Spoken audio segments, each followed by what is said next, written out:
Action. Good evening, everyone. My name is Buki Ebun, and here with me today I have my co-host Ndidi Alexander, and I also have some other panel of judges here. They're friends, we're mothers, we're brothers, and we're fathers. We're actually here to talk about the underage marriage, the bill that was voted for in Nigeria a couple of weeks ago. So I'm a little bit confused about this new law, and this is the reason I had to call on to, some Nigerians and some Americans that live here in the United States for us to come together today and talk about this. So here with me today, I have some people that, they're going to enlighten us about this new law because like I said, I'm still a little bit confused. I want to know what this law is all about. I want to know what they're trying to pass. So just to make it more clearer, my co-host is going to introduce our special guest here today. So I'm going to pass the mic to Ms. Ndidi Alexander. Thank you and good day. Thank you all for coming today. As we all know what we're talking about, we're not here to judge, just to clear the head. We're not here to judge. We just want to discuss, talk about, and give out our own view, our concerns, and how is it really going to benefit or affect us as human beings. With us today is Chioma Dike from Washington, D.C., the U.S. politician and human rights advocate for advocates on legal justice for women.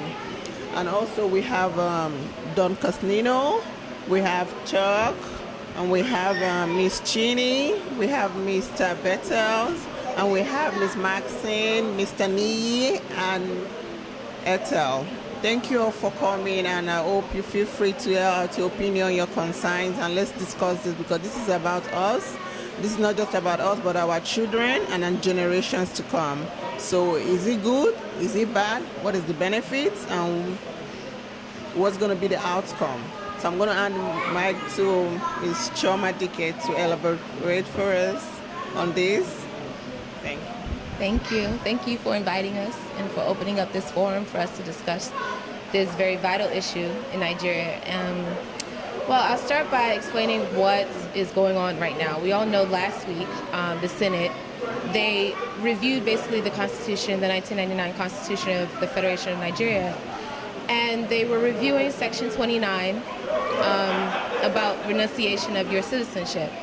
And so in the first section of Section 29, the first subsection 1, which describes the full age. Okay, so in subsection 4, now defines what a full age is. And Part 4A says that it's 18 and over. Part 4B says that it's defined as a woman who is married. She's considered full age. Now, this has been a part of the Constitution since 1999. And the Senate now, they were reviewing, they wanted to know, okay, do we delete this? Because this is not relevant. Well, Senator Yerima now, gave two reasons. He said, no, this goes against Islam. And two, that if a woman is married, then she now has an informed decision on whether or not, she wants to renounce her citizenship. So she should be considered as an adult. So the Senate now, they all, voted in favor of this. And now a lot of them, like we were saying earlier, felt as though they were, kind of deceived in a way. And so we want to look at this, not only this, but also the Child's Right Act of 2003 of Nigeria, which 12 out of the 12 states have not adopted. They have not adopted this act into their laws. And out of 12 of them, 11 of them are northern states. There are northern states. Only one is Enugu from the south. And so the rest of them are all from the north. And so that act in itself also talks about children being able to have free education, the government being able to provide education. And also the reason why a lot of them have not signed and adopted this law is because it basically punishes pedophiles. It fines anyone who marries or betroths a child to 500,000 naira and a prison term of 5 years or both. And because of this, they have not signed these acts into their own, their own state government. And so we want to talk about that as well. Why haven't why haven't 12 out of Nigerian states signed this act, which also impoverishes the children. They keep them from getting their education. It keeps them ignorant because they are not getting this education, all because they don't want to sign this act, which prohibits pedophiles from marrying children. So that's another issue. Okay, so from my understanding, right? So if this law should be passed, does that mean it has to do with all the children in Nigeria? Like any children that's been been impregnated by a man or abused or something, it's okay for the man to marry the child. If it comes into a law, does that make it okay for the man to say, okay, guess what? She's pregnant for me. I want to marry her as a child. And let's say the case is taken to court, the judge can actually say he has every right to marry her because she's carrying his baby. Because that's what I'm trying to clear. If this should go into the law, does it make it a right for the man, to want to fight the parents of the child and say, guess what? She's carrying my child. I want this child as a wife. Right? But because right now, you said it's been in Constitution since 2009, but nobody is forcing it on anybody, right? So now if this bill should pass, that makes it okay for the man to fight over the child and say, I want to marry them, right? Right. This is actually, it's almost kind of a loophole. It's almost like a loophole to try to accustom, it's giving something so where the, people that practice Muslim things like marrying children, that's a Muslim, it's more so centered in the Muslim community. And so if you now impose it on all Nigerians, what does that say?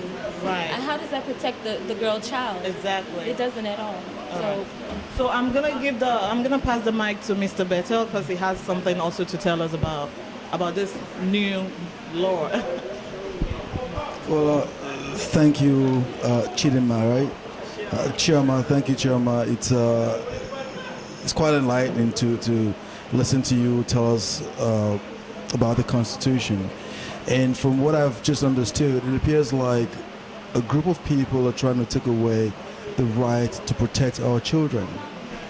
Because the Constitution so far had protected these children over the years. And now if this piece of the Constitution is removed completely, the child has no protection. I have a 6-year-old daughter, and it is my job as a parent to protect her. The Constitution protects everyone. Okay, when I fail as a parent, the Constitution should pick up and protect my child. Now, the senators who are there to make the laws for the country, I'm wondering if there's nothing more important to discuss than taking away the rights of our children. Because if you do not define who an adult is, somebody one day is going to get up and say, well, somebody married someone who was 9 years old. I'm going to marry someone who's 9 years old too. And because I have the power to change the law, I'm going to impose it on the country to make sure that everyone now can marry a 9-year-old child. It is ridiculous for us to even sit down and discuss this. It is absolutely ridiculous because I don't understand why our senators who are mandated to make laws that will protect the country discussing laws that would actually destroy our children. Because once you take away the protection that they have, the legal protection they have, the children have nothing anymore. And I'll be very honest with you. If some man who is 20, 30, 40 years old comes to me and says, I want to marry your daughter. My daughter is 13 years old. I'll say, sure, hold on, I'll be right back. You have no idea what I'm going to do to that man. Okay? Whether it takes a machete, a shakabula, a gun, he's going to get something that he doesn't like. And this forum, we have Nigerians, we have African Americans. We've lived in this country for some time, and we've seen how protected of our children, of the children, this country is. Why are we even discussing taking away the rights? This has been in the Constitution, and somehow our children have been protected. 18 years of age, I believe, is good enough. Why delete it? Why even discuss it? Okay, so if we allow people like Yerima, because from what I understood, he went and married some girl who's 13 years old. Okay, if he decides to be a pedophile, that's your business. Don't make the entire country pedophiles. It is your business if you want to do that. But guess what? You should go to jail. You should go to jail for even thinking about it. I'm not going to really hog this microphone because I'm sure a lot of people here have something to say. So let's just move on. Thank you so much, Mr. Bethel. Just from mentioning Mr. Yeriman's name, I think it was like a couple of days ago when all this argument came out about the underage marriage thing. He responded back. He actually made a comment, and I have it written down here, so I'm just gonna read it and just let you guys listen to it and tell me what you actually think, because I believe he's been following this thing online, on the TV, the media, so he actually has something to say, so he did respond back. And this is what it said. The former EJ Youth Council president and founder of the Nigeria Delta People Volunteer Force, Mr. Asari Dokubo, also gave his own opinion concerning the child marriage. And this is what he said, and I quote, "People should learn to respect other people's sensibilities. We Muslims have the right to marry when we want to give out our daughters for marriage at any age we want. It is not our business. It is not your business, and the law must respect our right to do so.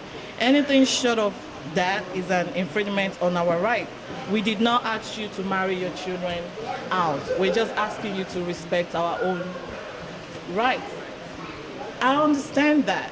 From what this man was saying, was asking people to respect the Muslim religion, which I do not think I have problem with. I love my Muslim brothers. I love my Christian brothers and sisters. I have no problem with that. If this is going on between the Muslims, why do you want to pass it into the law? When you're passing this into the federal law, then that means it's involving the citizens of Nigeria. That means it's not just about Muslims or Christians anymore. You're trying to force this law into the little children so you can easily see a little kid and pick them on the street and be like, yo, I love this, excuse that. Like, I love this little child, I want to marry her. So you can take it to the law, and they're going to give you the right to marry the child. So everything is said here, I think it has nothing to do with why we're sitting here today. We're sitting here that this shouldn't go into the law, into the federal law. We don't want this. This can be between the Muslims, the religions, whatever it is. I respect that. As a Christian, as a Muslim, I love everybody. We all respect that. But please do not pass this into a law, because it's sickening. Just thinking about it makes me want to throw up. Makes me want to cry. The description of having a little girl of 9 or 10 years old getting married, or a man of 30 years, 40 years, 70 years having a sex relationship with a little child. I have a 9-year-old daughter. She's fragile, she's little, she's innocent. So I cannot imagine a man old enough to be like my brother here, climbing up on top of my child. I'm gonna kill somebody before I let that happen. So I don't want to say much because I know I have other people here that want to say something. But they shouldn't even. Miss Cheney, I'm going to hand the microphone to Miss Cheney because she also has something to say.